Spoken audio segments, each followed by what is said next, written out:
আজকে তানজিনার লাঞ্চ বক্সে দিব হায়দ্রাবাদের ডিম বিরিয়ানি।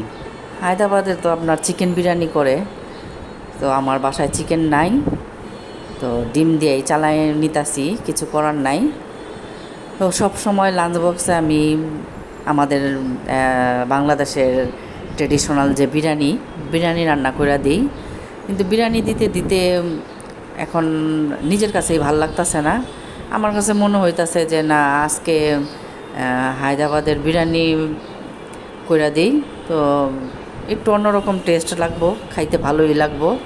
সবসময় একই রকম মশলাপাতি রান্না বাড়া খাওয়া দাওয়া খাবার এগুলো আসলে দিতে ভাল লাগে না। একটু রুচিটা একটু চেঞ্জ করে আপনার ঘুরায় ফিরে এক এক দিন এক একটা রান্না করলে ভালো লাগে। আর এটা হইতাছে মূল উপাদান হায়দ্রাবাদের বিরিয়ানির পুদিনা পাতা।